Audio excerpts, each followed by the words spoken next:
This episode of the Flush Podcast is brought to you by Onyx Hunt, Walton's, Hoxie Native Seeds, the Minnesota Horse and Hunt Club, Marshwear Clothing, Ruffland Kennels, Black Gold Dog Food, and by Game Virtual Shooting Simulators. Today, we're talking in-depth forest management with Troy Holcomb from the Minnesota Department of Natural Resources. Our forests have changed drastically in our lifetime, and they continue to change based on how we manage them. Everything we do in the forest have an effect on the birds and the wildlife we love to hunt. If you want to understand why grouse numbers go up and down, this episode is for you. If you want to understand where our forest management is headed, this episode is for you.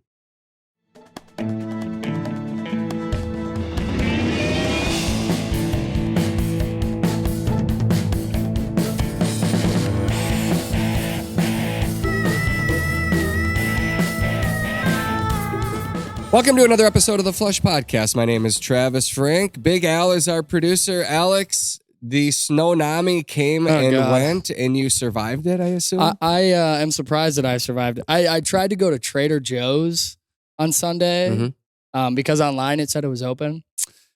Drive all the way there. The parking lot's pretty empty. I was like, this isn't looking too great. Olive Garden was open, so I was like, oh, maybe Trader Joe's is open. Get out of the car, walk up to the door. Nope, they closed at 6 p.m. on Saturday because of the snow. Oh, my But luckily, goodness. it's like 0.3 miles from my apartment, so it's fine. But Were you alive during the Halloween blizzard? No, I was. I was born in 2002, Trav. Okay. So Troy, I really wanted to see a monster blizzard hit. I did too. And I know you live further north, so you probably just got a dusting up there. We got about 7 inches over the couple days. Oh, you did? Okay. Yeah. Well, so you got some, but they were threatening us here. The weather terrorists were threatening us that we might get 2+ feet. Yeah. More than 2 feet of snow. And I was all for it. I'm like, bring it on. Because there's 60s in the forecast. Well, that's what coming I up. was going to say. It's all going to melt anyways. So if it's going to do it, it might as well do it. This is the time to do it. Yeah. Just smack us with the biggest storm. I wanted my kids to see it because I remember as a child that storm hitting and our car in our driveway was completely buried. The drifts were so high and you can't not, I mean, you remember it, right? Oh, yeah. I was a karate that year. It's Or a ninja, I should say. a ninja. Yeah. Wow. Yeah. What were you? For Halloween. I don't remember. All I remember is the dress. You remember what you wore? Oh, yeah. That is awesome. Yeah. Troy Holcomb is our guest from the Minnesota Department of Natural Resources. Troy, you live in it's northern Minnesota, but not quite, like way, way, way up there.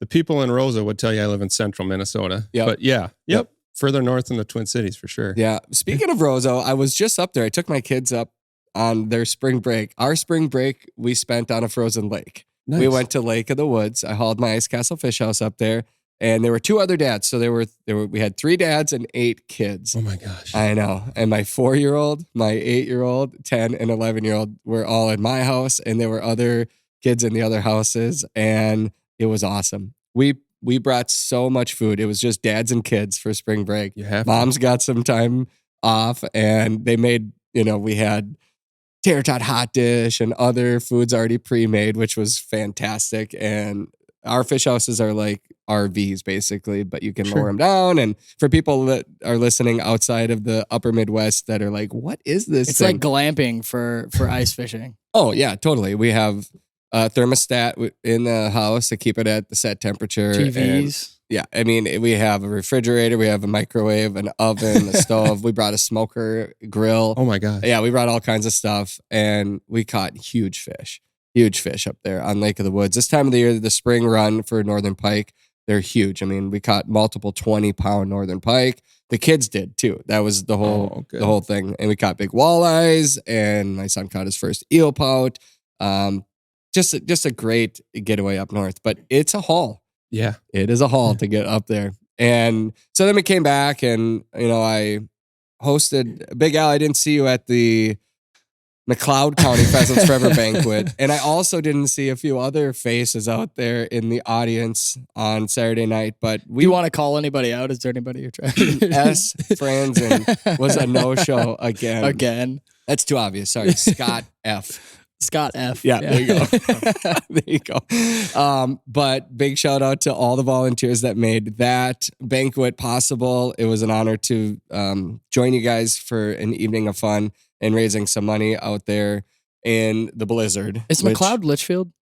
Well, they held it at the Hutchinson County Fairgrounds That's right. That's in right. Minnesota. So, Yep. Did you get your PF magazine?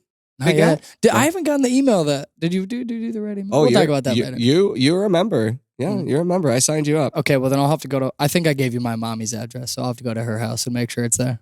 My mommy. What in the world are we working with? She's still sorting his mail. She is. She's still. Well, I don't Does wanna- she do your laundry too? No, I do the laundry. My laundry machine in my new apartment, by the way, it splits one load into like 5 because it's so small, so it takes me 6 hours to do it.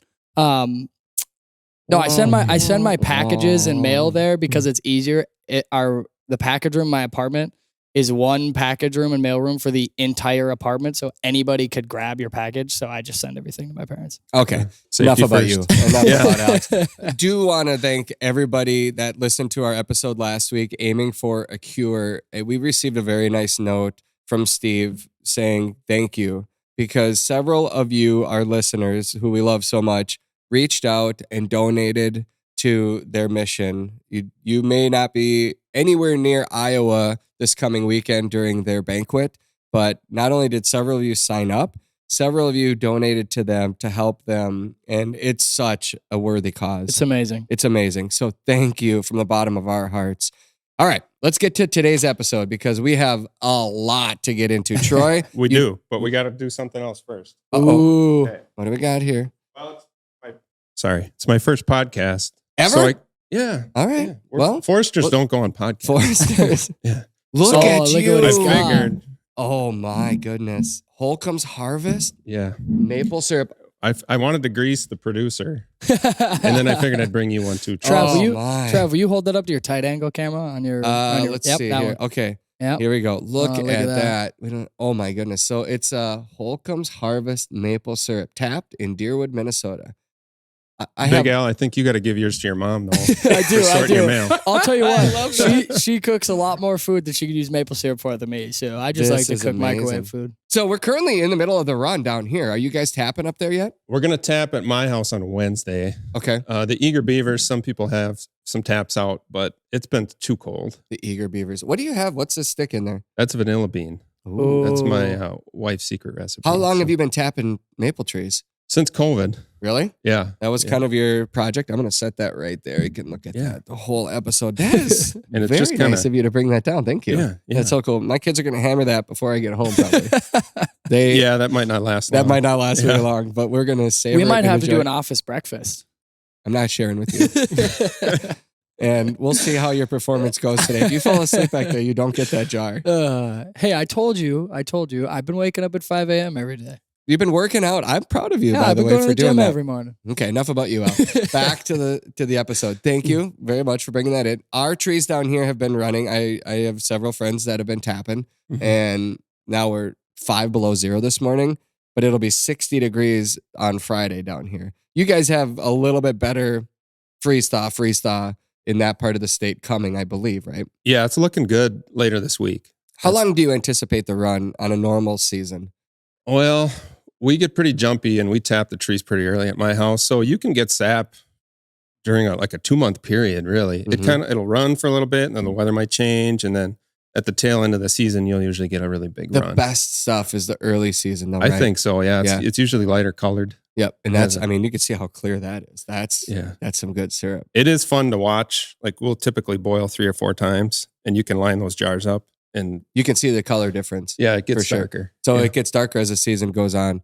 And for people that don't understand the whole maple syrup run, basically the sap that flows up the tree, it flows when the temperature rises above freezing Mhm. and it comes back down when the temperature drops below freezing again, in a nutshell, right?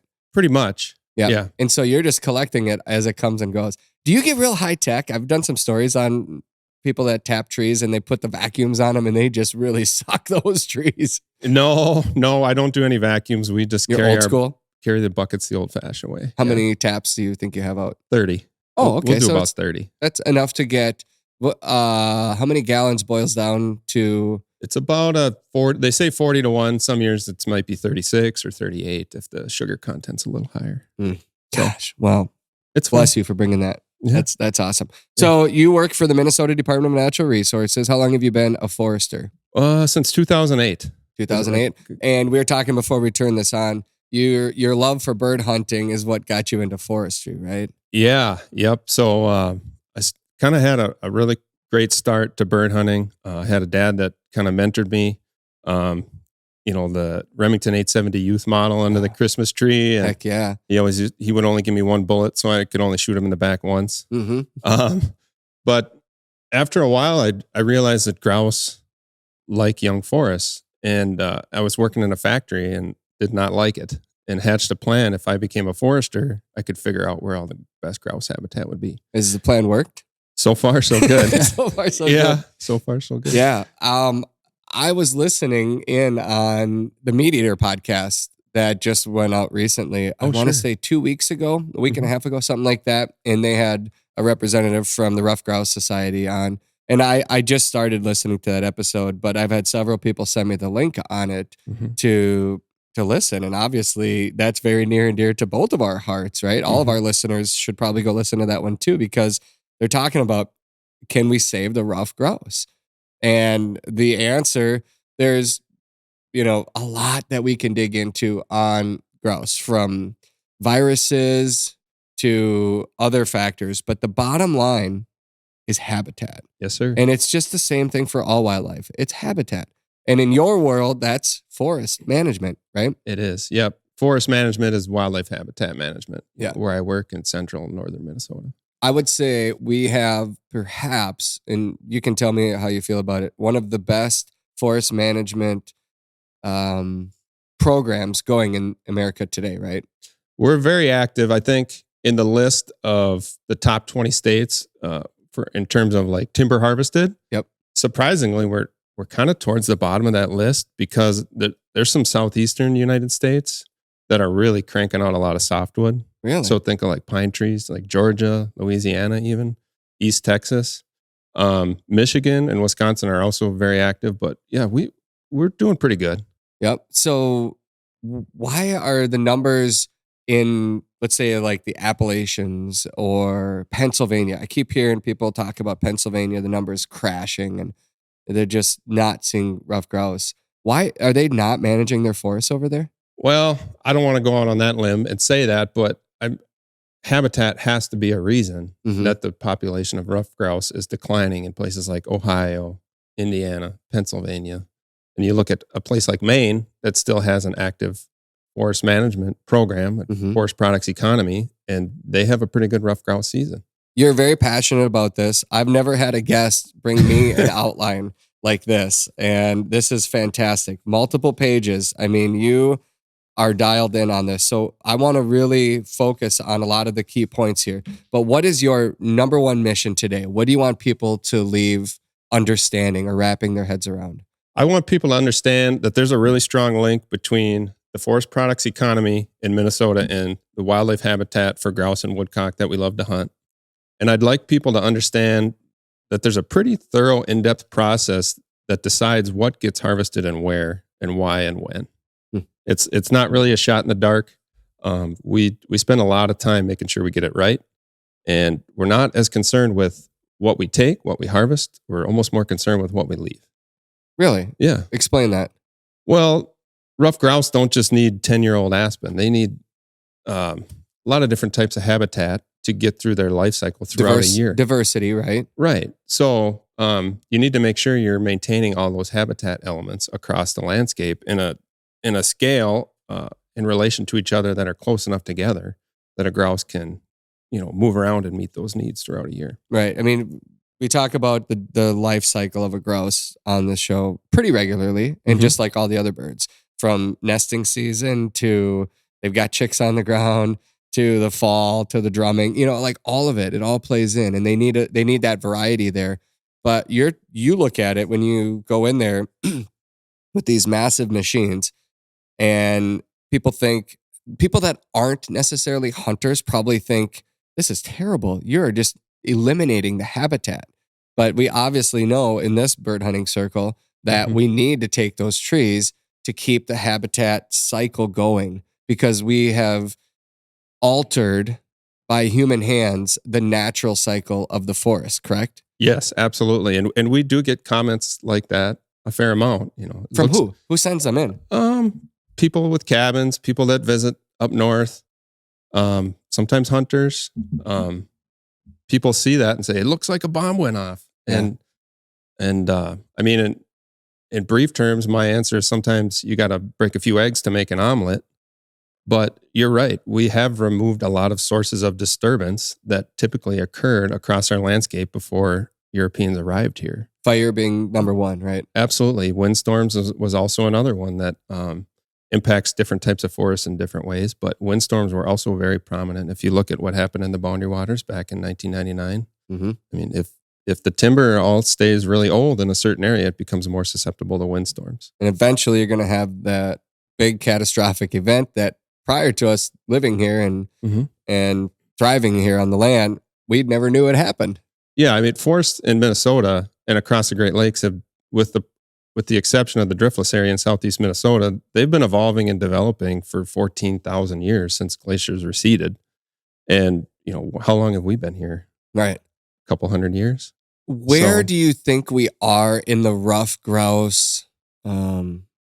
Like you think about the good old days. Yeah. Right? Yeah. Are we in good old days for ruffed grouse in our small little area here in the upper Midwest? I'm thinking Minnesota, Wisconsin, Michigan. Because of our timber harvest right now, are we in a good spot? I think so.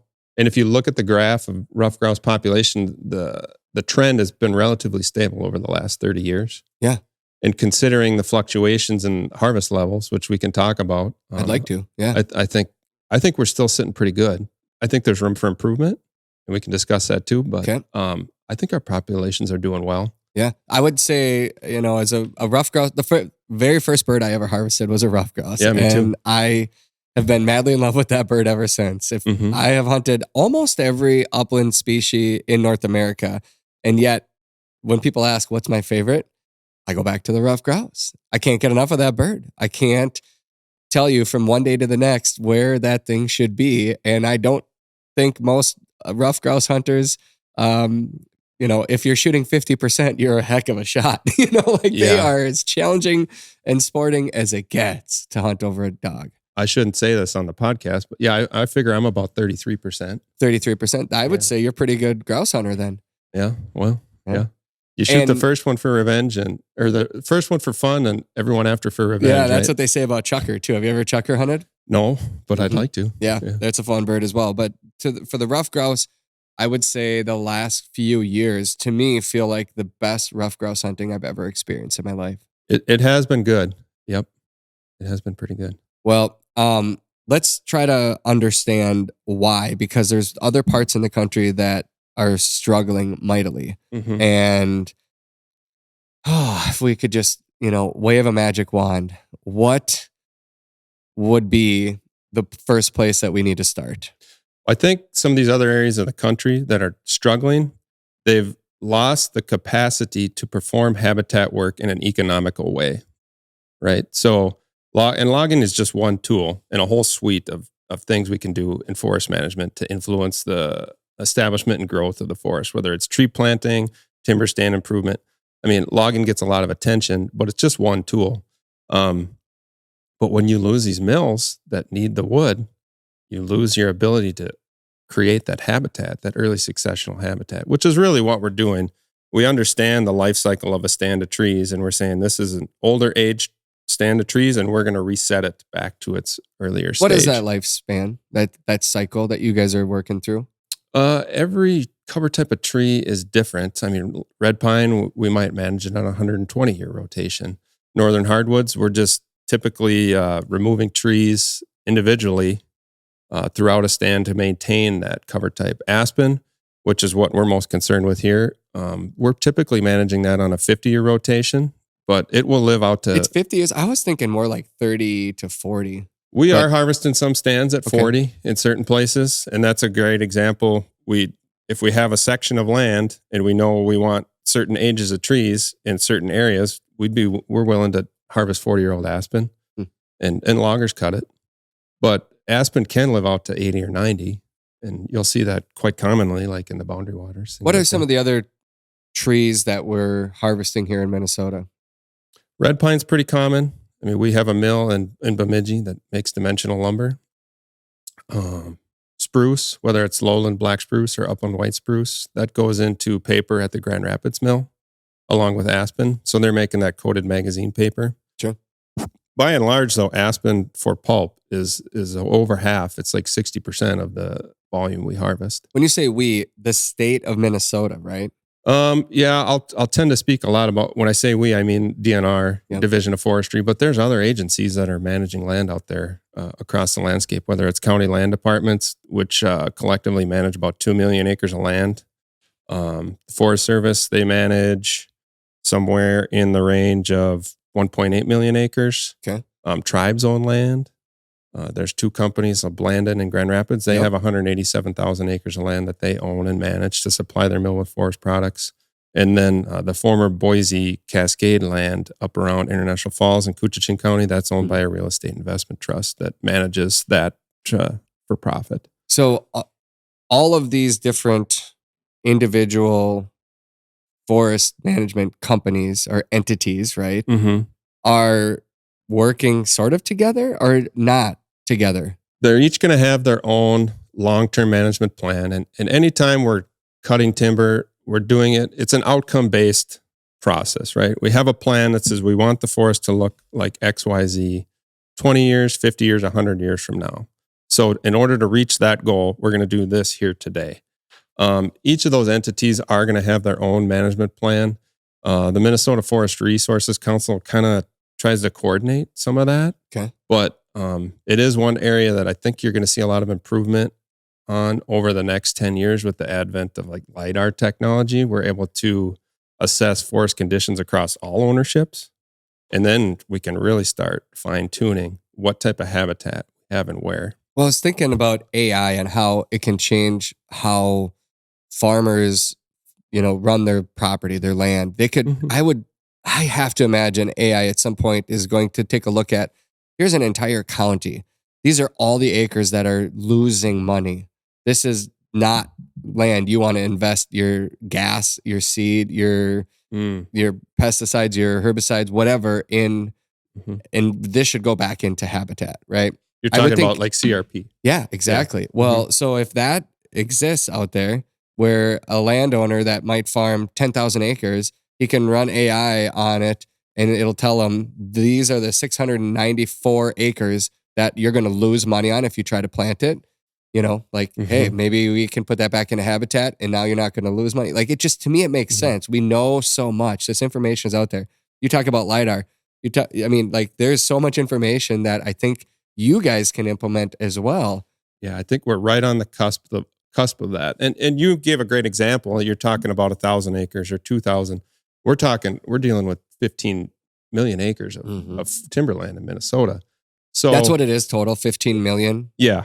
Yep. 15.7 million acres of timberland. So there's other acres of forests that maybe aren't productive, but they're forested. But do you think, the conversation we're having today, you work for the state of Minnesota, so obviously we're going to talk Minnesota, but there's a Troy Holcomb in Wisconsin that's doing your job. There's a Troy Holcomb in Michigan doing your job. This applies in different states as well, correct? Oh, absolutely. Yeah. I think you go to Wisconsin or Michigan and you're going to get a lot of the same message that we're covering today, just about how they operate, the way they do business, the situation they're in. You talked about these plans. So short-term, long-term plans, you're happy with them? You like them? And why? They're important. Yeah, we need them. I mean, it's part of, I'll call it the social license, right? They're developed by interdisciplinary teams. There's a forester and a biologist and a plant ecologist and a hydrologist sitting in a room, a fisheries biologist even. And we're looking at a certain landscape. We break it down by similar landforms. Like this area was formed by glaciers. This area, it was formed by wind. And we examine the forests as they are today. Generally, the goal of these plans is going to be to we're kind of moving back towards the range of natural variation to what the forest looked like when people showed up here. before we started, I'll call it exploiting them, but, meeting society's needs with all that aggressive timber harvesting between the 1850s and the 1930s. Does it today look like it did before we started affecting the landscape? No, not at all. Can you paint that picture? What did it look like beforehand? It was a lot more conifers, I mean, the St. Croix and the Rum River were the first valleys where the white pine were harvested. And today you drive up 169 and it's a lot of aspen and red oak. So it's a lot heavier to hardwoods.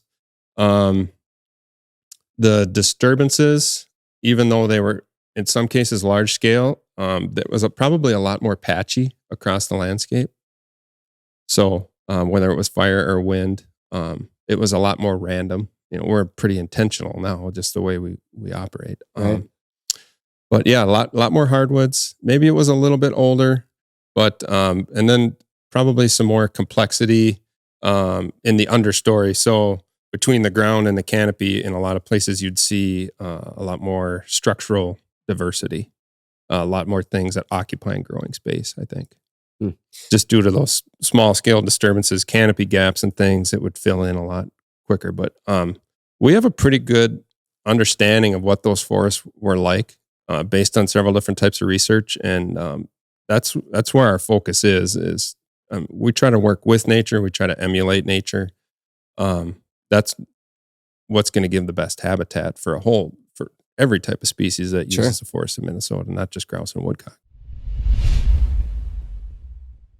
When the hunt is on, your dog's performance matters. Every step, every sprint, every retrieve. It takes stamina, strength, and focus, and that starts with what's in their bowl. Black Gold dog food is crafted for active dogs, delivering the balanced nutrition they need to power through the season and beyond. Because a good diet isn't just fuel for today's hunt, it's the foundation for all-season performance. Visit blackgoldpet.com to learn more and find a retailer near you. Black Gold. Unleash adventure. Marshwear Clothing is one of the hottest clothing brands in the outdoors today. Marshwear designs clothing for the pursuit of good times and the great outdoors. Their lineup is versatile from field to hunt camp to a night out on the town. They have field staples like the Westwood jacket and long haul pants and everyday classics like the Sullivan Tech hoodie. Marshwear designs clothes to keep you looking and feeling your best while you're in the uplands and on everyday adventures. They have classic styles updated with modern day materials, and I can tell you firsthand the fit and quality is top of the line. Their focus is on the details that matter to us in the field because they too live the outdoor lifestyle. Marshwear Clothing, built for the pursuit of good times in the outdoors. Check them out at marshwearclothing.com. I live for bird hunting, and I'm guessing that because you're listening to this podcast, that you do too. Well, we all know that you don't have good bird hunting without good habitat. It's just that simple. Few people know more about wildlife habitat and how to create it than the hardworking team at Hoxsey Native Seeds. Hoxsey Native Seeds is family owned and operated. They're as good of people as you'll ever meet. And Nicholas Lirio and Kent Boucher are also my friends. They've provided America's bird hunters with countless acres of premium native habitat mixes sourced straight from their own fields in the heart of Iowa. They have seeds for perennial food plots, quail mixes, pheasant mixes, CRP, even dog-friendly seed mixes. They are my go-to source for all wildlife habitat questions, and they can be your source too. To learn more about their native seeds, when and how to plant them, as well as maintain your premium wildlife habitat, head to HoxseyNativeSeeds.com. That's HOKSEY nativeseeds.com. Hey, Flush fans, the Minnesota Horse and Hunt Club has expanded into South Dakota. Oak Tree by Horse and Hunt is the ultimate South Dakota pheasant hunting lodge. 15,000 square feet with private bedrooms, 6,000 premier acres, full hospitality and bar, and open to the public. 2-night, 3-day packages September through March are available. Book your next hunt today. Visit huntoaktree.com. That's huntoaktree.com. What's the number one complaint that you receive from hunters or just Minnesotans in general? Well, you get on one side, people say you're not logging enough, and then another side, people say you're logging too much. Because they just don't want to look at stumps in the forest? Correct, yeah. Well, the calls will usually start in the fall when people start coming up north to start bird hunting, again in September. And we don't get a ton of calls at our office, but we'll get calls for people that are going to their favorite WMA, and they get there and the trees are gone, or the trail looks a little different. And I'm guessing if you're anything like me, and I know I am, I hunt my memories, right? Mhm. You probably do too. Sure. You remember where you shot your first bird? Yeah. Yeah, so do I. And Within 4 miles of your house. Was that what yours was? Was that what yours was though, Trev? What? Where was yours? 4 I'm miles not going from to your tell house? you. I can't give you that information, Alex. I don't want Yeah. you going over there. Well, he taking- might be 33% shooting. I'm 0%. So I don't think you got to worry about me going out there. No, nobody has to worry about you. The birds are not Yeah. worried about you. yeah, I mean, yeah, people don't like to see that change. They're used Right. to the way it looks. Well, and I see it and I'm pumped. yeah, I know what's coming. Yeah. I know that this is a good thing. So every time I see it, I'm like, thank you. I'm so glad that you're continuing to harvest this because I know that it's important. One of our favorite pieces up north where I currently hunt was just logged last year. And I'm fist pumping when I got a text from my buddy saying they just logged this for us. And I was like, oh, sweet. Yeah, I mean, you might have to move a mile down the road to find better habitat. Yeah. But 10 years from now, or even 8, Mhm. that you're still going to have habitat where you like to hunt. Yeah. Let's put that in perspective. So people get upset when the 40 across from their cabin gets harvested. And also, it's fair to mention, not every harvest is a clear cut. We do all kinds of stand maintaining harvests in red pine or So northern I hardwoods. did want to ask about that because it looks different in different. There's some logging areas where like I can't walk through it with my kids. We won't go into those places because it's like you guys cut the trees down, but they didn't take any of them. It's impassable. I'm glad you asked that. Yeah. Yeah, not all logging's created equal. There's certain different equipment setups, like conventional versus cut to length are the terms we use. And how they manage the slash, which is the non-merchantable parts of the tree, differs between those two types of equipment. So most of the time we'll scatter it out across the site because it breaks down and it's just a nutrient cycling thing. Also, And you choose it based on the specific wood that you're collecting, correct?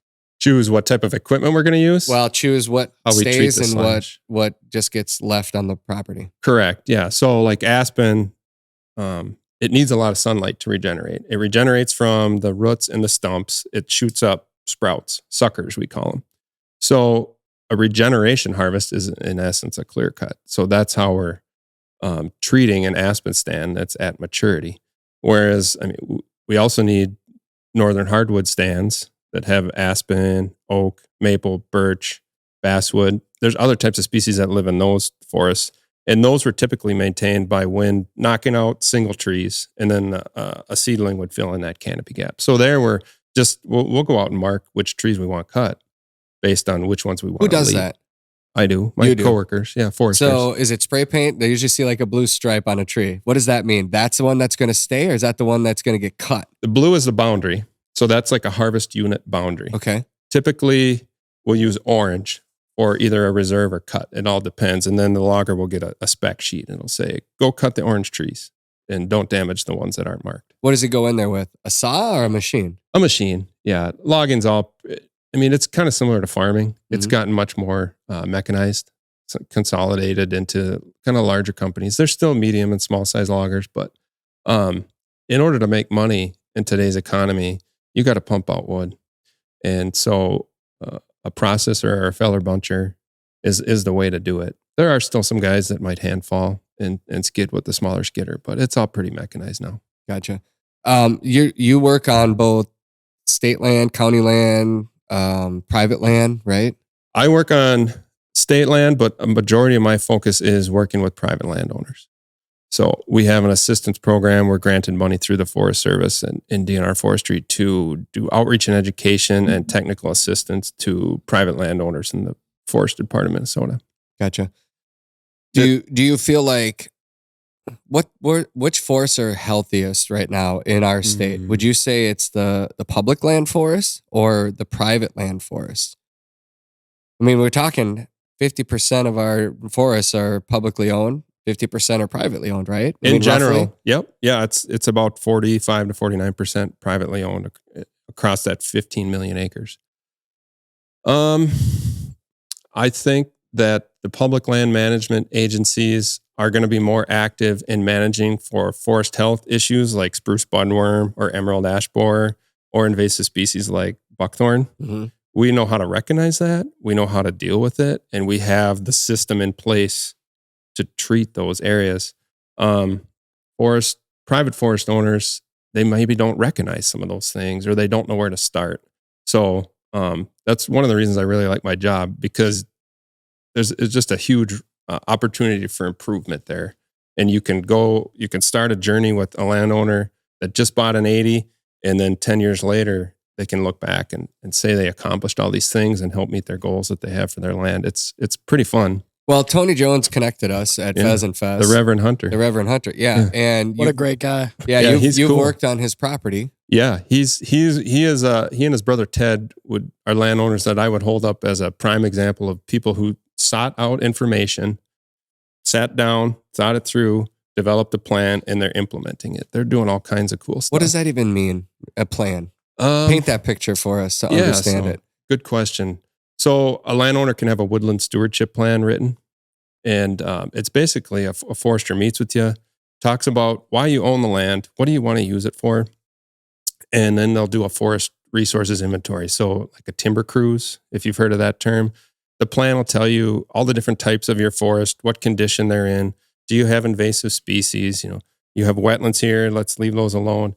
And for each of those cover types, it will provide recommendations for things you can do to meet your goals. Some areas it might be just do nothing and let the forest continue to grow. Other areas that the forester might recommend, you should harvest this 10 acres of aspen over here. It's getting old. It might fall over. I found buckthorn in your red pine plantation, and before you thin your red pine, you should treat that buckthorn so it doesn't explode. Yeah. Well, so you've mentioned invasives a couple of times now, and obviously buckthorn in central and southern Minnesota, that's a big deal. Is it a big deal in our forests in the north? Or are there other invasives that you are worried about? There's a whole host of terrestrial or invasive species that grow in our forests, but buckthorn is the one I think in terms of your listeners is going to have the biggest impact on habitat. Buckthorn. Yeah. So, that's how I feel. Yeah. Well, what do you do to prevent it from spreading? Because does it take over the aspen stand that you are trying to continue to regenerate over and over? I'm starting to see that happen. There's an area that I like to hunt between my office and my house that I hunted last year, the night before deer opener, and it wasn't very fun to hunt in. Because of the buckthorn? Correct. Yeah. I mean, I've had vet bills. I don't know if you had from buckthorn. Well, it's hard to say because my dog comes back all beaten up, and Daisy might be beaten up for about anything. I mean, the way she looks when she comes back. My dog is usually not within sight. Sure. So I don't know what she hit when she comes back. That's a good point. Yeah. Yeah. Buckthorn can be a real bugger, and it's expensive, right, to treat. Well, that's, as we think about, I want to talk big picture here, long-term plans, the health of the forest. Should they be nervous about invasives in the forest? I mean, you don't sound like you're too nervous about it. I don't feel nervous. It is what it is. And I mean, we're on public land. We're doing what we can to deal with it or at least minimize it. Yeah. I get concerned about private landowners though, because if it's left unchecked for too long, after a while, it can start to really affect how you're able to use your land. So I think there's some room for improvement there. You can't just cut it and it's gone. It usually takes chemicals, which some people aren't uneasy with, but there are methods to treat it that do not involve like a broadcast spray where you can just spot treat the stump. So when we do our hands-on habitat day, we cut the buckthorn at the stump. Somebody comes by with a little dabber and they dab it and they just put this blue, I think it's usually blue. Yeah, you add a dye to the herbicide. Yeah. And they put it right on the stump, and apparently that's going to keep it from growing back again. It works. Yeah. It works. Yeah. But that's literally touching every single tree. And we're talking 15 million acres of trees. You can't go and touch every single tree. No, and we don't have buckthorn on 15 million acres or even a third of that, I would guess. But there are some areas of the state where you see it more, for sure. I mean, like around where I live, you can kind of follow that march of it north, right? So big picture, are you happy with the current long-range plan? And what does it look like? So people that are listening right now can feel at ease knowing that there is a long-term plan right here in this state. Yeah, I think we develop very thorough plans. I mean, we're the government. We're good at being thorough, right? It has a lot of foresight. We very thoroughly dictate what we want this forest to be, and then we work backwards and say, all right, let's start here. We adjust those plans every 10 years based on how much progress we make towards achieving the goals. And in reality, I don't want to make this sound like we're just out clear cutting everywhere. I mean, it's a very small percentage. Consider on state land last year, we planned to examine. So that's just going out and looking at areas, 75,000 acres. So a forester will get a list of, we call them stands. Go look at these spots, see what they look like, assess them for forest health. Do they need to be treated in any way? From that, we offered for sale for logging 45,000 acres. So right away, we almost cut it in half.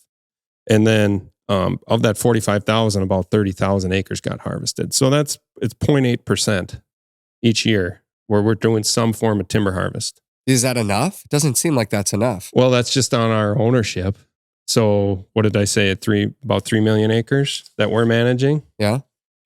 There's certainly room for improvement, particularly where I'll point out we offered 45,000, but we only cut 30,000. Huh. Why is that?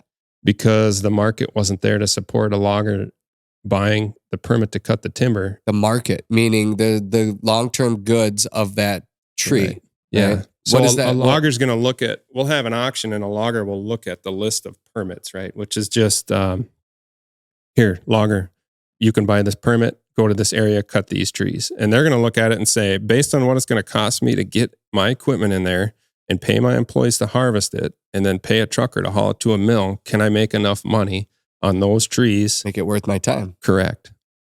So, I mean, we don't sell everything that we offer and we don't always cut everything that we sell. So then do you need to look at your permits and say, maybe we cut them a deal? Well, sometimes we'll reoffer them at a discount. It depends how bad we want to get it managed. Mhm. But yeah, that's part of our policy is we'll reoffer a permit with a reduced price to a certain point. We'll also take unsold permits and maybe package them a little different. We'll offer them with another permit to make the volume increase or just the economies of scale look better to a logger. Are if that we, makes sense. as consumers in America, buying enough forest products to sustain this? I think consumer preferences is having a huge impact on the trend of Is it changing? Oh yeah, for sure. In what way? Well, like I said, 60% of the trees we harvest in Minnesota go to pulp, and pulp makes paper. And most people aren't Look printing at you. things anymore. We helped create more forest management Job here. You brought security. you brought in this outline printed out. I love it. Yeah. Consumer preferences is having a huge impact. When we were growing up, everybody had oak cabinets in their kitchen, right? Mhm. Now what do people have? Laminated something or another? Yeah, Or- so they're white and it's chipboard, or it might be yellow poplar from Alabama. How boring we've gotten. Yeah. right? We need to go back to more oak. I love the look of real wood. Absolutely. And even, I get upset every time my wife brings home the Walmart order and it's all in plastic bags. you know? Yes. Yeah. Why? Totally. Just- Bring home the paper bag. we don't I need say this paper plastic. every single time. Plastic is the worst. Yeah.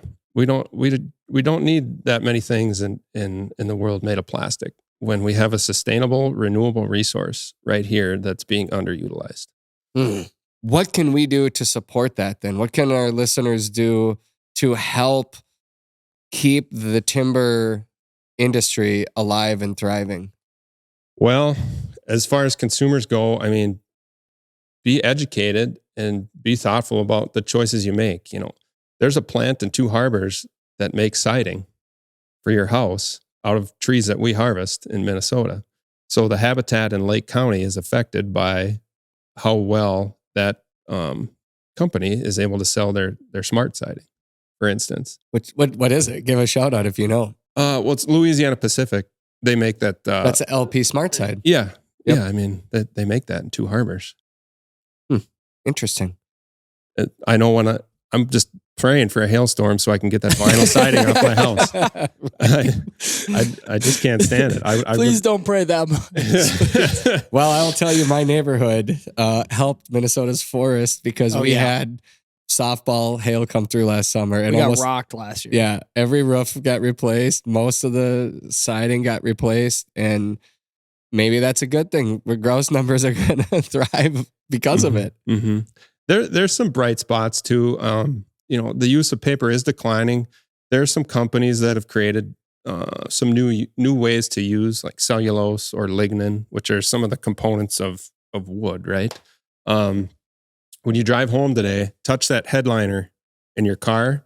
That's probably made of cellulose, believe it or not. The mill in Cloquet, they make pulp, but they've figured out a way to dissolve that cellulose, and it can be formed into textiles. So that's an example of diversification and a way to be able to keep selling products. When I was in school, I remember there was this big, and you remember this too, this big push to don't print, save a tree, right? I mean, that was kind of the gist of it. There were people saying, I was there when I was in school too. yeah, where everyone's like, save a tree, don't waste this, don't print this, don't use this because it costs trees. We make more every day. They just keep growing. And here's the downside to that. If we're not, I don't want to say supporting, if we don't have a forest products economy in place, we also don't have a way to respond to natural disturbances. You know anyone from Bemidji? Oh, Well, yes. Travis went to school. I went to college up there, Okay. and I My just drove family's through it from there. again, and I just looked at all those trees laying down and the cleanup that went into that whole windstorm. We have a farm in Bemidji, and it got everything got destroyed by those trees falling over. So what'd you do with the trees, Al? Well, it wasn't me. My cousins did all that stuff. I didn't go up there. And Get your hands dirty for once you in know your what? life. Come on. I wish I His would. mom I was wish I probably would have. there helping No, out. no, she Yeah. wasn't up there. Those are my cousins. But Yeah. yeah, the fish shack, which got converted, got crushed and rebuilt just recently, so it looks cool. But the trees were everywhere. The barn got hit by a tree. The chicken coops got hit by a tree. It was everywhere. You didn't replace them with some vinyl, did you? I don't think everything's gotten replaced yet because the person who lives on the farm lives in California during the winter. Okay, so now that you know all this information, you can have a say in your family's decisions, True, Alex. true. That's true. the whole point of this conversation, is to understand the big picture of our decisions. Yes. Whether that's the decision you make on pulling the trigger in the forest or the decision you make at the grocery store, they all affect one another. I've seen many cases in my career so far where, especially windstorms, where the logging community, has saved the day more or less, and come in and helped utilize all that material that's on the ground that would otherwise be a fire risk. Here's another example. There was a mill.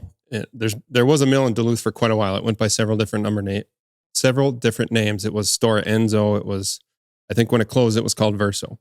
But they used balsam fir as part of their paper mix.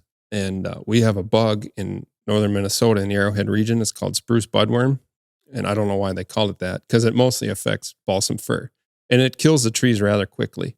Balsam fir will grow underneath the canopy of most mature forests. And firefighters call it a ladder fuel because it helps the fire on the surface, on the ground, get up into the canopies. So if we had a market for balsam fir in the last 5 years, we could have more aggressively been harvesting that balsam before it died. When it dies standing, it leads to catastrophic wildfires. So you talked to Bailey about those two that were last May. Yeah, those giant ones. Spruce budworm was definitely a contributor to the growth of those fires. So it's just another way that the forest products economy and wildlife habitat and is connected. Is there a danger zone right now in Minnesota that you look at and you say, this is the next potential massive wildfire, or this is an area of great concern? Well, I think any wildfire is bad. It doesn't have to be massive. It can be in someone's backyard. But that Arrowhead region still does have pretty high fire risk. They have a lot of fuel loading, and the distance to markets there is longer. So they have trouble Getting those contracts. Yeah, selling some of those timber sales. Is there a business opportunity waiting for somebody that wants it? And is this a market that somebody could get into? Let's say Alex and I were tired of podcasting and doing television. Let's go start. And I don't know that you're the guy I want to go into business Trev, with, I can Alex. see you being a logger in a different life. Dude, I love, I can't even tell you the joy in my heart when I fire up a chainsaw. Yeah, it's a wonderful thing. Do you see the videos of the dudes, they hop across the logs that are chained together in the river? That's AI. Okay. But that's what I imagine you doing, running down the river, chaining the logs together and stuff. The amount of plaid shirts hanging in my closet right now. Yeah. I mean, look at this guy here. Yeah. He is a forester all the way through and through. I love it. I would absolutely love that. I have a permanent scar on my leg from my chainsaw, and it's like a tattoo. Yeah, I got There you one go. here. Yeah. Good for you. But anyways, back to the you and I getting into logging, which we definitely shouldn't do.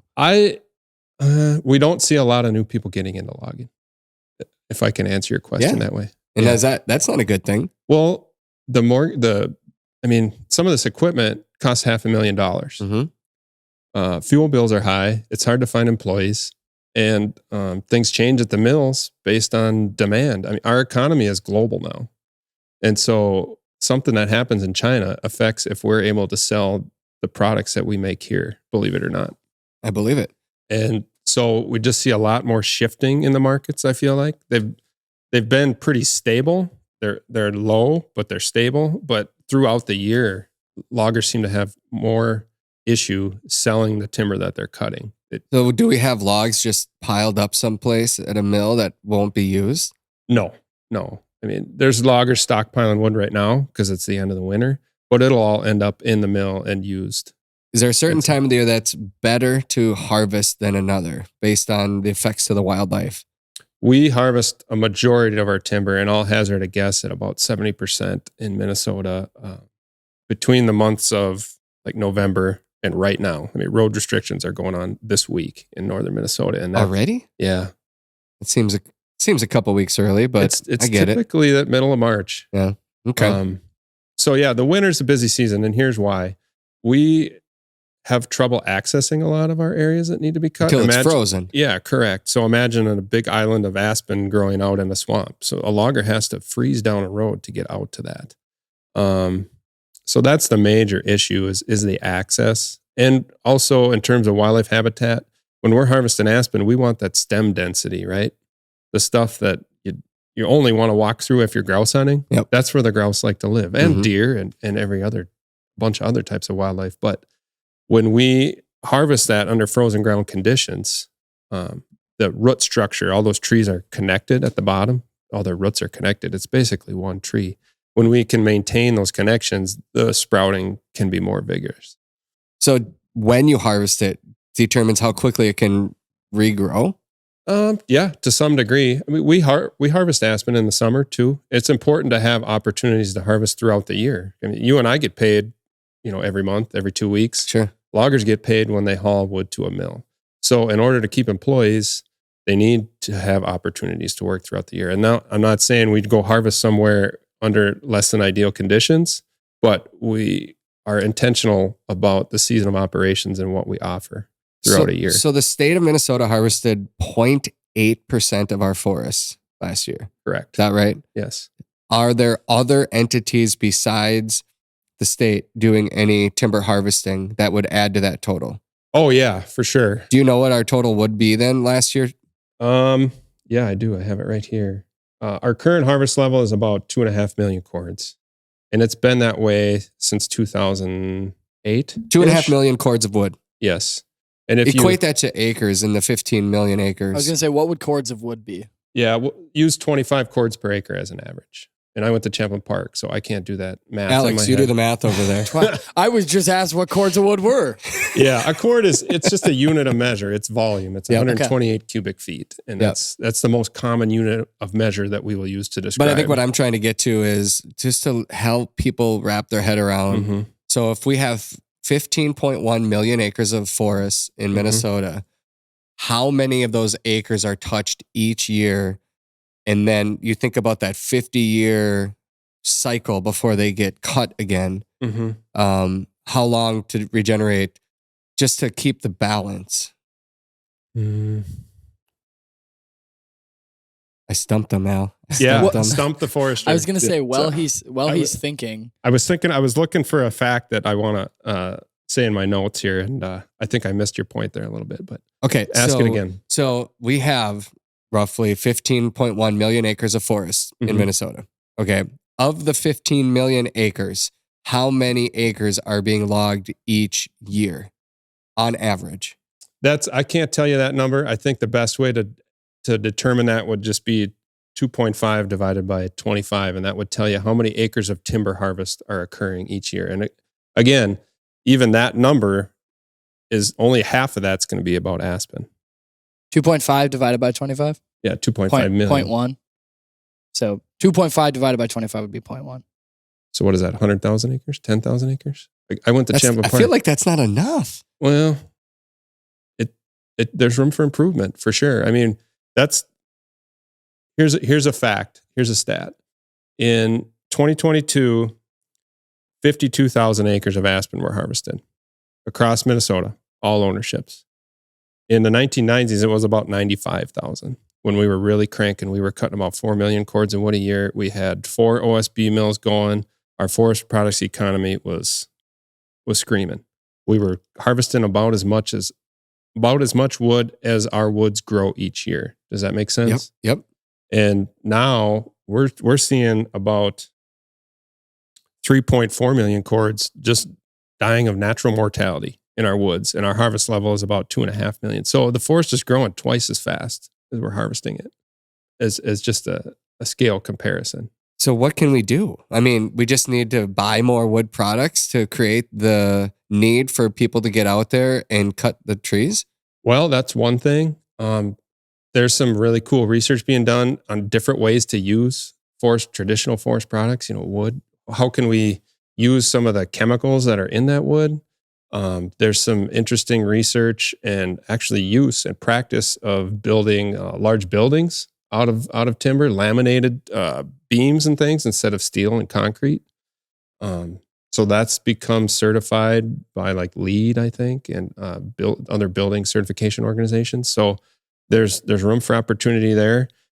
There's probably room on a policy level, although I'm not going to go too far into that. Sure. Well, obviously, yeah. I mean, our hunters want to know that this is going to continue, probably, right?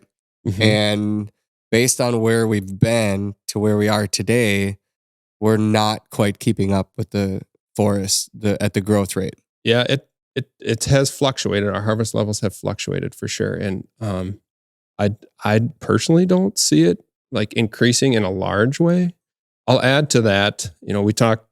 There's probably some policy issues. There's some neat examples of how state divisions of forestry are working with the U.S. Forest Service. So the Forest Service manages like 190 million acres of national forest, right? And they've got their whole own deal going on.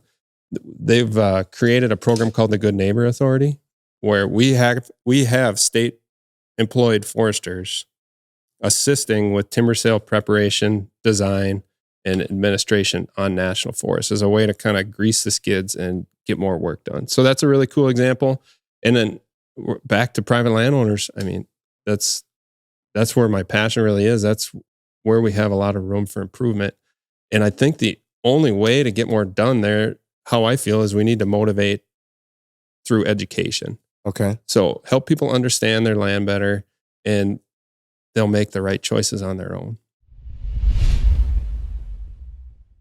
40 years sure is a long time to be in business, and that's exactly how long Walton's has been helping America's butchers, hunters, anglers, and families prepare their meat.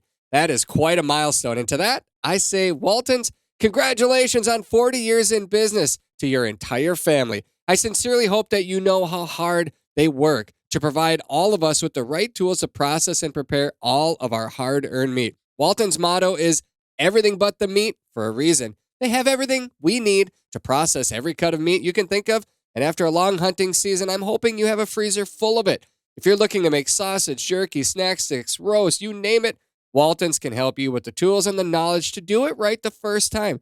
Check them out at waltons.com. And congratulations on 40 years in business. You've earned our trust. If you're looking to sharpen your upland shooting skills, or maybe your kids are starting to get into the sport like mine are, then you need to check out GAIM. That's GAIM. Our friends over there are changing the way we approach training. Their cutting-edge virtual reality hunting and shooting scenarios immerse you in the field without actually leaving your home. Whether it's game birds or clays, the GAIM system allows you to practice your shotgun mechanics, giving you real-time shot feedback that allows for instant adjustments. And it's been incredibly fun for my kids. It allows them to safely build confidence, which I know translates to success in the field.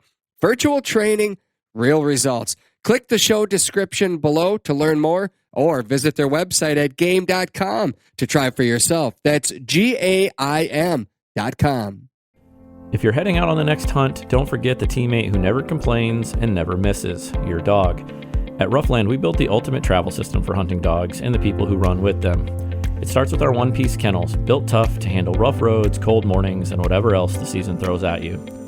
From there, customize your system with stackable gear, food and water containers, organization trays, or insulated covers. Everything is lightweight, field-tested, and made right here in the USA. Because let's be real, we don't deserve great dogs, but great dogs, they deserve a Roughland. Visit roughlandkennels.com today and build your version of the ultimate travel system before your next flush.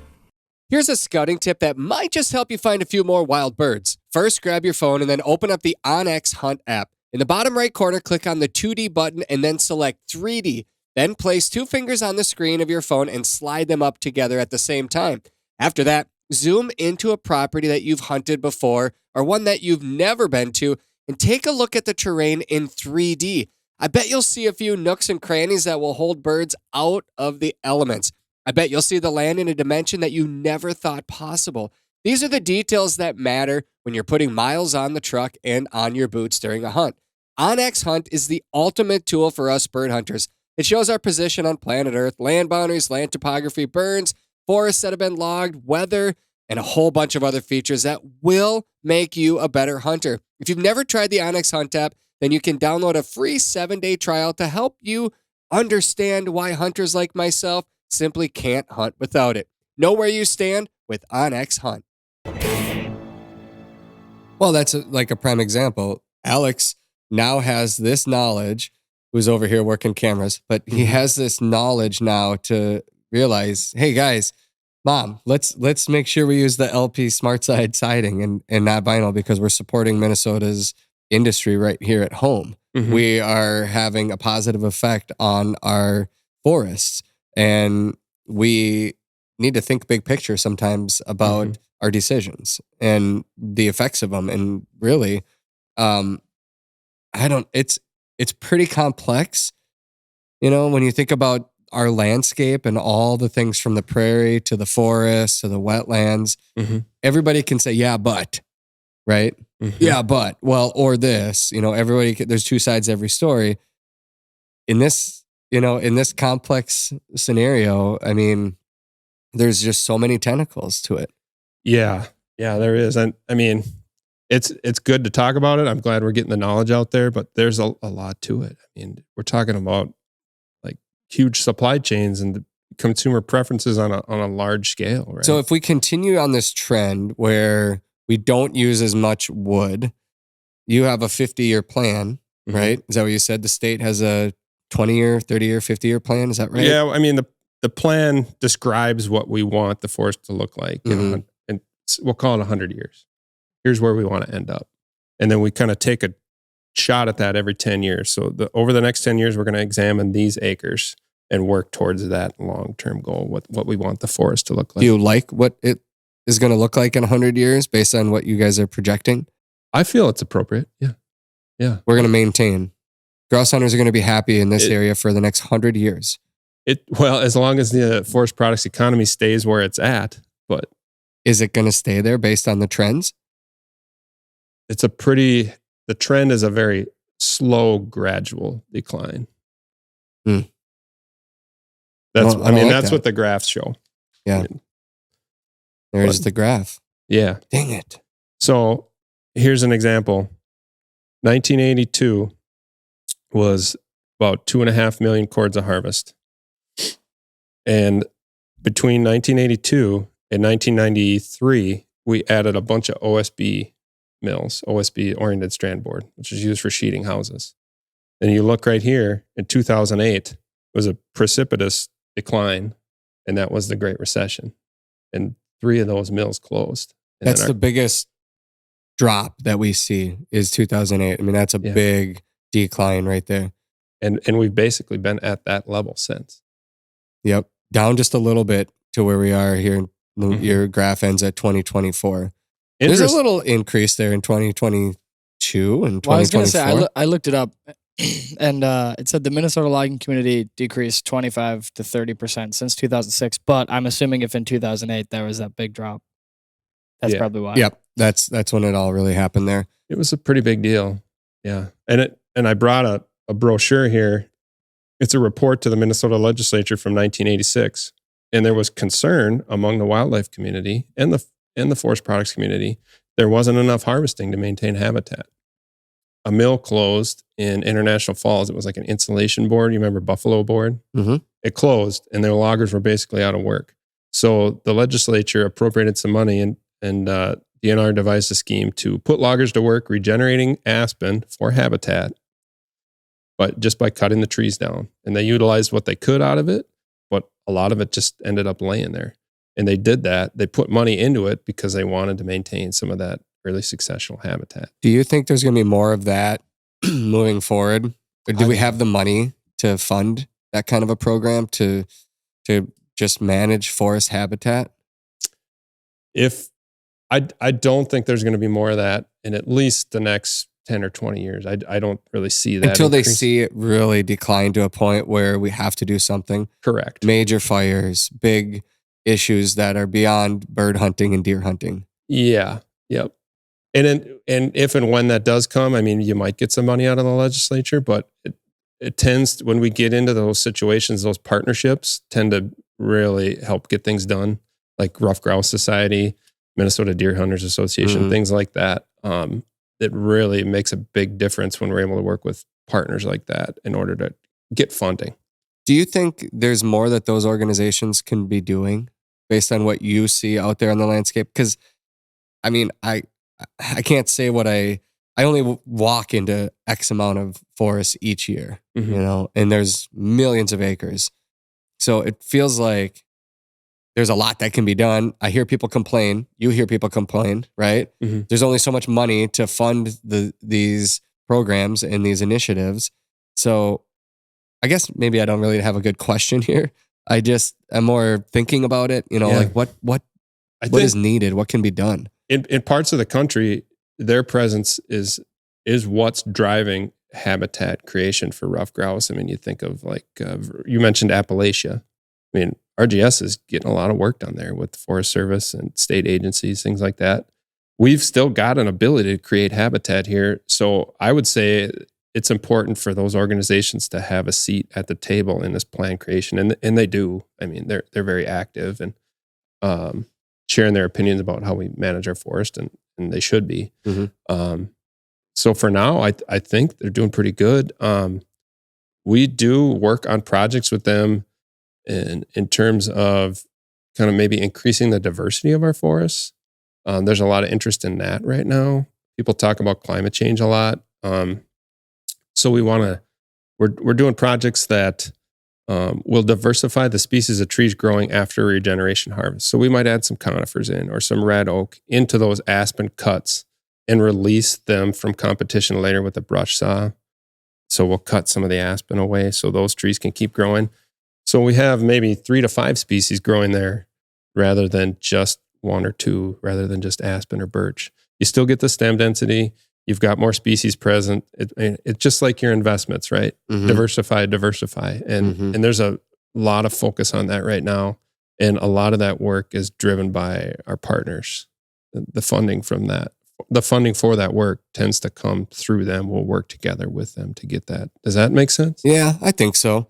I think sometimes that behind the scenes information doesn't make it to the hunter out there in the forest. So they might not know that something was accomplished because they were a member of RGS, you know? They don't know that organization worked with the DNR, this whole habitat restoration project, this logging piece, planting some other trees, that all happened because of something that happened within RGS. Like they just don't know that, right? I talk about that on Pheasants Forever too. Like this is a WMA state-owned property, but it was actually acquired by Pheasants Forever, and the dollars raised by this local chapter and restored by Pheasants Forever. Then it goes into the WMA, but there's no sign that says that on some properties, right? And so then when a member sees this beautiful native habitat restored that they can go out and hunt, and it was done by this organization, then they're more likely to support that organization. Yeah. Right.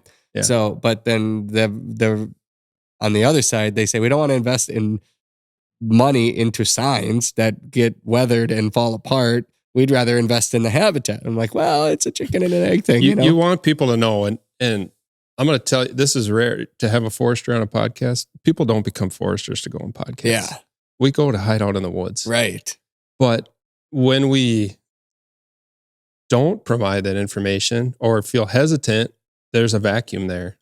And then it just gets filled with whatever people want to fill it with. So what are some of the lies you hear out there then? The misinformation? That's got to be a long list, I feel like. I'm sure it is. I don't think it is a very long list. I don't know how much time I want to spend on that. The over-harvesting myth, I struggle with that one. Clearly, we just looked at the numbers. We're not over-harvesting, and it's not even close. No, and then like I'll see some comments on Facebook. That's the perfect place to find these comments, right? Yeah, you don't want to read anything on Facebook. The DNR cut all the trees down and then planted pine trees. Well, there's a lot more behind the story there, why that happened. Or, the DNR cut every tree down and just let aspen grow back. Well, maybe that's a rough grouse management area, but we're very thorough about deciding what types of trees grow on a site after a harvest occurs. I mean, we have all kinds of tools. We can survey the soil, the plant community, all the different forbs and grasses and things, ferns growing underneath the canopy.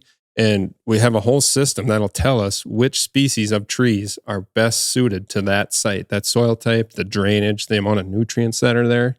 That's how we decide when the aspen gets turned into red pine. And I don't think people realize that. It's very intentional. And it's by design, obviously. Do private landowners have access to that same information? If they get a woodland stewardship plan or work with a forester, for sure. Yeah, that's the easiest way to do that would be to reach out to the county. The easiest way, to each person their own. Actually, I feel one of the barriers to helping private landowners, there's too many places to go. Really? What's the best place to go in your opinion? Well, the DNR website, but I hate telling people to go to a website, but honestly, you can go to our website and search for forest stewardship, and it'll bring you right to our landing page. And there's phone numbers there of foresters that can get you started. Another great place is the soil and water conservation districts, especially in the forested area of the state. They all have a forester on staff that can help people. They're a great local resource. There's private forestry consultants around Minnesota. So the Minnesota Association of Consulting Foresters, they do a lot of that private lands outreach work. They write most of the stewardship plans, and they're good at it. So those are three places. University of Minnesota Extension Service has a lot of great forestry information for landowners. Is there enough demand where you are a landowner in northern Minnesota, Wisconsin, Michigan, whatever, and you have all this timber, where you would contact somebody, they wouldn't necessarily have to pay anything, right? Because there's value in taking out. They would then in turn be paid by the logger. Bill Johnson's logging company. Let's just make up a name. He would say, "I'll give you $5,000 for these trees." Yeah, and that's a long-term play. That's a good thing, right? Yeah, happens all the time. The biggest hurdle landowners have to going through that process is we're the state of Minnesota. We have 3 million acres. We have the economy of scale. A 40-acre harvest is going to be more attractive to a logger than a 12-acre harvest. Sure. So by working with a forester, you can examine the landscape around you. Your forester can help you determine when are they going to harvest on state or county land down the road from you. We can try to piggyback on that. We can find the logger that's working down there, and as long as you're in the hood, why don't you come over here and jump onto our 10 acres and take this too? You got it. But the best way to do that, I feel, is to start with a forester. Develop a relationship with a forester. That you have to, in order to sell your timber, you have to know what you have first, right? And that starts with a timber appraisal. So they're going to develop a document for you. They're going to cruise your timber, make a map, and say, there's this many cords of these species. And that's your basis. That's what you use to go out for bids. And so you'd advertise that to a group of loggers and say, can you provide bids back on a price per cord basis for this standing timber to come in and harvest it? That's how you know you're getting the best price. And as far as our listeners are concerned, it's probably not always about money. I don't want to focus too much on the money. Call it a habitat project. In most cases, that's why a private landowner is doing it. Well, like our friend Tony, I mean, they've done 2 harvests now. I was just going to say, is that kind of how Tony went about it? Yes. I think most habitat projects cost the landowner money to implement. This is one where you get paid to implement this, which is sometimes hard for people to wrap their head around, right? Yeah. And your property's going to look different, but your forester can help paint that picture for you. Walk you through the process so that when it does happen, you're a little more prepared. And we're not just talking about regenerating aspen. It could be removing a third of your pine trees in your pine plantation so that 30 years from now, the rest of the pine trees are nice and tall and they look really awesome. Yeah. I mean, then it's more of a balance versus a clear cut. Yeah. People don't like to see the clear cut. That's a picture that, and we don't, Disney movies make out to be a terrible thing. Yeah. Right. All logging is, the way we use it is just mimicking natural disturbances. That's how aspen was regenerated in the past. And that's like red pine or northern hardwoods. The wind would take out individual trees, and that's how those stands maintain themselves. So we're using it as a tool along with our knowledge of the successional pathways of different types of forests in Minnesota. Well, I'm going to end it with this. We've covered a lot, and I think we'll bring it back to the birds. I have wondered over the last several years, is the 10-year ruffed grouse cycle still really a thing? And hear me out. Is there any correlation to logging practices that would make it out to be the 10-year cycle? Where there's a peak in logging, there's a decline in logging. There's a peak in logging, the rise and fall of logging. Does that match any of these 10-year cyclical ups and downs in the world of the ruffed grouse in their cycle? That's a great question. So remind me the first part of your question. Basically, what I'm trying to understand is the 10-year cycle. The 10-year cycle of ruffed grouse. You've hunted them your whole life. You've heard about the cycle. Oh yeah. Where are we at in the cycle? Are we in a down year, or is it on the decline? Are we in a rise? Yeah. Is there really such a thing as a 10-year cycle in the ruffed grouse world? Because if they have the right habitat, I don't know that there's a huge fall off of the bird population, right? It's definitely a documented thing. And I can remember they used to say like the peaks were in 09, 08. Yeah. And 09 was a huge year. But I think from what I understand, that 10-year cycle is starting to kind of level out. We're not having the big ups and downs, the big swings. It's starting to seem that way. It feels that way. That's why I wonder. And what causes that? I mean, my answer to that is going to be purely anecdotal. You'd have to ask a wildlife biologist. Yeah. But I think they've never even been able to describe why that cycle occurs very strongly. So the reasons why it might be moderating, I think are still a bit of a mystery as far as I'm concerned. I like the second part of your question. Can we correlate ruffed grouse populations based on logging practices? I actually was thinking about that on the way down. And based on the chart I have here and the fact that population trend is pretty stable over 30 years, I would say no, not at the scale we've been operating at. I mean, we're still providing a lot of quality habitat. I'd like to go back and see the ruffed grouse population data, in the 80s and see what that was like when we weren't cutting a lot of aspen. Yeah, because I wonder sometimes if we are living in some of the best ruffed grouse hunting America's ever had. I can't go back in time to know what it looked like prior. I don't know. we always feel like things are bad and they're getting worse. But in this case, in this small part of the country that we're in, it's really good right now. Yeah. I'm happy I live where I live, and I'm going to keep going out every fall, feeling that way, that it's the good old days. I don't think there's any other way to approach it. Sure, there's room for improvement. Yep. But we should probably enjoy it right now. And I do try so much. Is there anything else that you want to make sure that people leave knowing today that we didn't cover yet? This has been a great conversation, and I'm really happy that your listeners have been able to kind of hear it, I guess. Yeah. There's a really strong connection there between logging and forest products and habitat. There's a lot of other benefits to logging besides just the wildlife habitat. I mean, it's the 5th largest manufacturing industry in the state. It contributes like 14 billion into our economy, and it employs about 72,000 people. So there's a story I like to tell. I went into a 7th grade science classroom in McGregor, and I was going to talk to them about forestry. And I just offhand said, raise your hand if you know a logger or someone that works at a mill. And almost the whole class raised their hand. Really? So, if your listeners maybe don't live in that northern forested zone, it has a very strong impact, from Rush City all the way to Roseau. The local economies really depend on that, especially a county like Aiken, for sure. So it's a good career path to get into.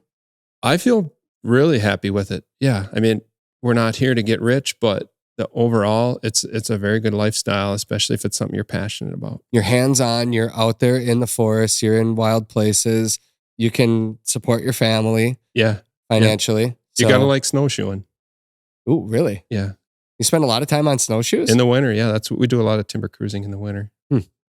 I'll only snowshoe if I'm getting paid. Okay, so you have to then, all the You different won't do it for free. Yeah. No. All the forests that you've been in. I've snowshoed up a mountain in Alaska one time, carrying like 50 pounds of gear on my back. Was and it the fun? snow was like 8 feet deep. I'm not even exaggerating. I So believe that's it. my most insane snowshoeing story. But in all of your years working in the forest, what is the number one story that you tell people, or the thing that comes to mind when be like, what have you seen out there?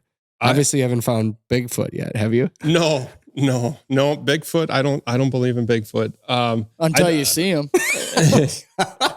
I don't see as much. Like people always say, you see so much wolves. I said, no, I don't see a lot of wolves. You just don't see them. You don't see a lot of bears. Well, They're you got a very secret. noisy machine in front of you. Or wait, maybe not when you're on snowshoe. Yeah. You see a lot more bear? No, I don't see very many bears at all. You'll see signs of them, but you don't see very many.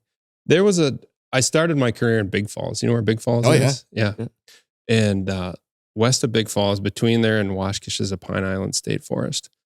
And so you'd drive your truck 10 miles west of Big Falls, then you'd get on a snowmobile and ride about another 5, 6, 7, 8 miles. And then you put the snowshoes on and you're in the middle of a swamp. I mean, if you want wilderness, you don't need to go to the Boundary Waters. Well, I didn't know this, but apparently the Air Force designated an area there as like a military operations area. And so fighter jets would go practice there. And the first time they came overhead, it was pretty earth shattering. And I can remember hitting the ground down in the snow, but it was really cool. You could see these fighter jets out there practicing. Wow. Because there's just no people out there. Would that be, if you had to say the most remote place in Minnesota, is that it? I think so. Yeah. Yeah. The Pine Island State Forest. Is that kind of like east of Red Lake? Yeah. It'd be east of Red Lake. Yeah. From there over to Big Falls and up to the Rainy River. The biggest gap between roads? Yeah. I can't remember. I think it's called the Northern Connection, the snowmobile trail that goes between 71 and then over to Big Falls. It's the longest stretch of like remote snowmobile trail in the state. It's like 56 miles and you are out there on your own. You are really out there. You can get lost in that forest for sure. Yeah. Yeah, definitely. Have you ever been lost? No. Just carry compass, I assume. Temporarily misplaced. He found his way out. Cloudy days can be tough sometimes. They but are. No, yeah. Yeah, because I hunt up there, and the first time it happened to me, where I made a loop and I came back on my own tracks, I stopped and It's a I just scary started moment. laughing. I was like, it happens. This is how it happens. Because I was certain I was in a different place. Yeah. And here I am back where I started. And I just laughed. And I'm like, because I used to make fun of those people. How could you do that? Yeah. And then you can do that on a cloudy day very easily. I think my right leg might be a little shorter because I tend to veer to the right. Well, there's something about that. And that's probably a time for another podcast. I don't want to go too far down the weeds, but there's something about you tend to naturally turn a certain direction. And I forget if it's left or right when you're walking. Mm-hmm. You don't realize it, but that's human nature. It's interesting. Yeah.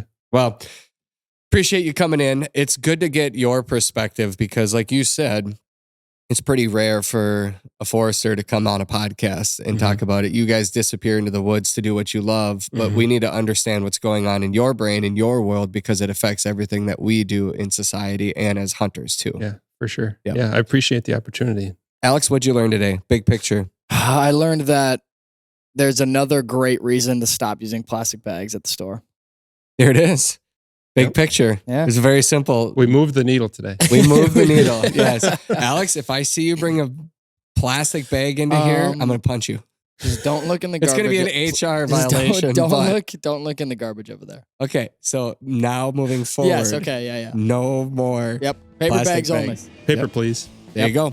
All right. Troy, appreciate your time coming in today. Safe travels heading back up north. And thank you for all the work that you've been doing all these years in the forest because there's grouse on there and we can all enjoy hunting them. Yeah. Appreciate it. Thank you. We'll be back next week with another episode of the Flush Podcast.